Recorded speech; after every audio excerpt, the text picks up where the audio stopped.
And there we have it. Homemade pizza in a van. Welcome back. I am currently in one of my favourite park-ups. I've been here for a few days because I've had some work to do. We're making pizzas today in the van. It was requested after that bread making video for me to show you how I did this as well. So here we are. Going to give you a little bit more insight into how I live in my little van. The dough's been on for 45 minutes. It has just beeped. So let's go back in time an hour and I'll show you how I made that.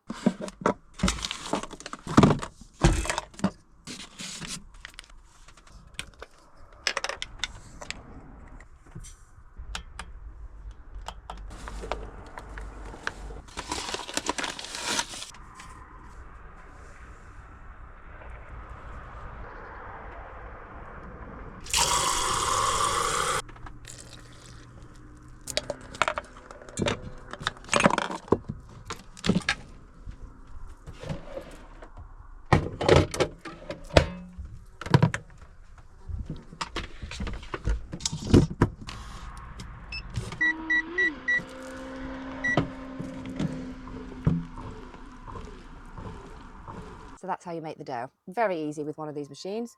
So now it's beeped, I've turned the inverter off and we're just going to take it out. So funny, I can't open the lid with it on there, so I have to kind of like half get it out here. But we'll put that there and then I'll move this onto the sofa and then that's out of the way. This is what the dough looks like. This batch makes 3 doughs. So what I do is I use one today and then I put 2 in a bag in the freezer. So essentially I've got 3 weeks worth of pizzas. I have pizza every Saturday, just FYI. Give it a wee shaky shake and get it out. There we go. So before rolling it out, I basically just like split it into three bits. I mean, I've done this long enough that I can kind of just feel if they weigh the same. 3 bits of dough roughly the same size, so I'll use one and I'll bag up 2. I keep a plastic bag up here, which is my pizza plastic bag. We reuse as much as possible in this van, so they go in there, and then I essentially just like, so they stay separate so I can pick one out when I want, and then I put them in my little freezer. And there is currently room for them, which is wonderful. So they go in there. Mozzarella, I tend to just put pepperoni and prosciutto on them with onions and peppers. Don't wear clean clothes because you end up covered in flour. I just made that 10 times worse. I'll get this out of the way. So what I do next is I'm going to put the oven on to preheat the oven. So I've got to lean over and turn on the gas. And if you've watched my quirks video, you'll know that I need to check that in 5 minutes to make sure it's still on. So this is the size we've got to roll the dough to. Pretend I'm a little chefy chef and spread it out this way first because it's easier to manipulate than with the rolling pin. And then just roll it out to whatever size you want. We used to make them square when we first started doing this, maybe 20 years ago, however long it is, as a family. We didn't have these round ones. So if you don't have a round tray, that's fine. Just make it square. Don't matter, it still tastes the same. It's about right. It does shrink down when you take it off, so let's do that. I think the oven's gone off. I can smell it. Yep, it's never fully round, so I just took in the extra bits and they make like little crusts. And that is back on, so that should stay on now. Right.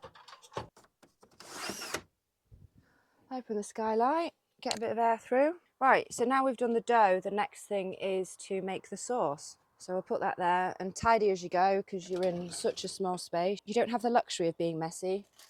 Right, what else do I want? Peppers. My food processor lives down here. Out you go. Up, that way, out. Bane of my life, flies. So I just have, old food processing. So I just put a tin of tomatoes in and a generous dash of tomato puree.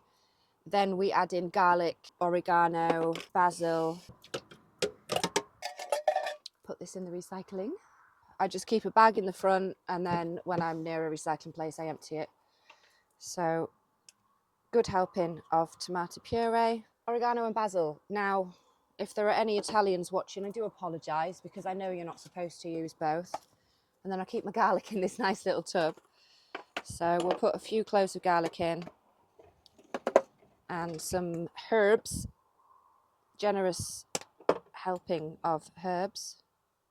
I know you're not supposed to use both, but I've discovered that life has no rules, only the ones you set yourself. So I'm going to put both in because that's what I like. All right, if you have a problem with that, you can zip it. They can kind of go in full. They don't need to be chopped up before you put them in. The blender will do that job for you. 2 and a bit cloves of garlic. Shove this on here. Let's turn the inverter back on. And then watch your ears.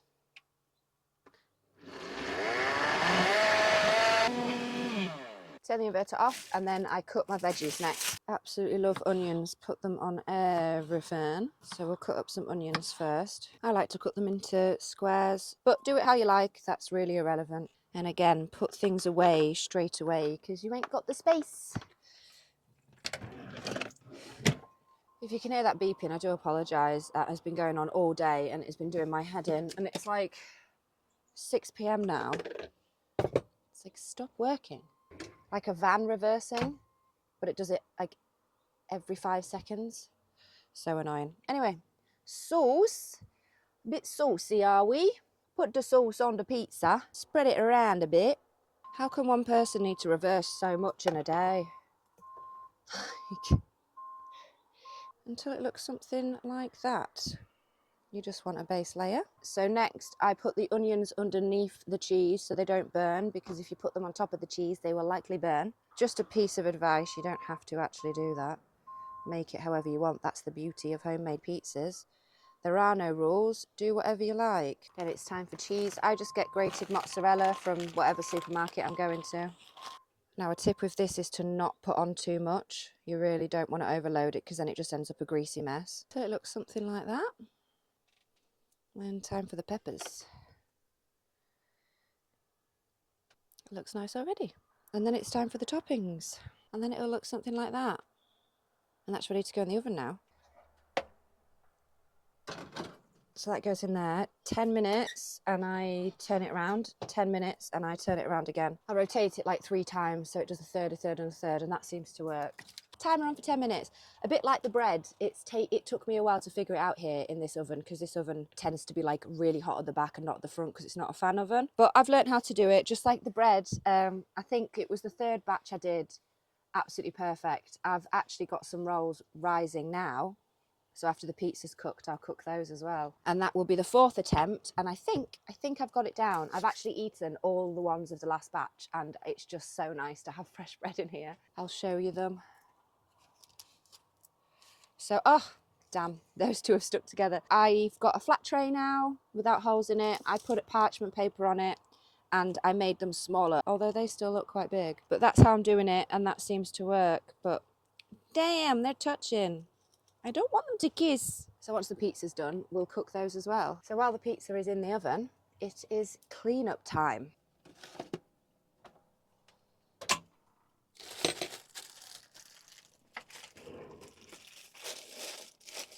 Those live in there.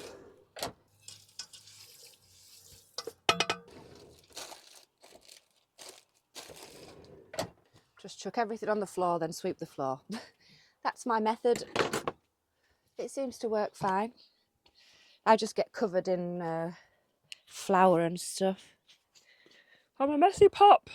Right, it's been 10 minutes, so we have a little look-see, and you'll see what I mean about the oven, because the back of it's like that. So I'll just turn it a third and then put it back in for another 10 minutes. Wash up these while it's cooking.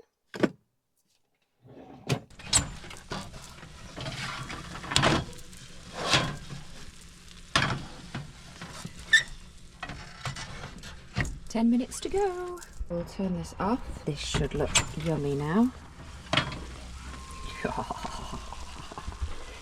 Yes. So I'll leave the oven open a bit, let the heat out, and then put that there so that dries. Oh, someone's back. Hi, darling. Had a nice time. And then cut it up.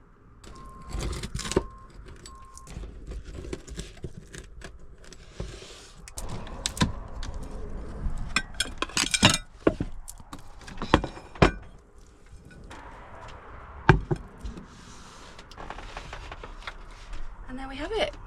Homemade pizza in a van. It's better than any of the ones I've bought, I'll tell you that. So I'm going to eat this now.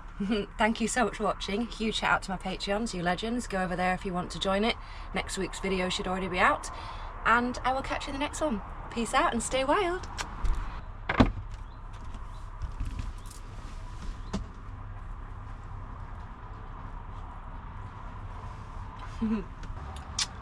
Bellissimo. Ciao!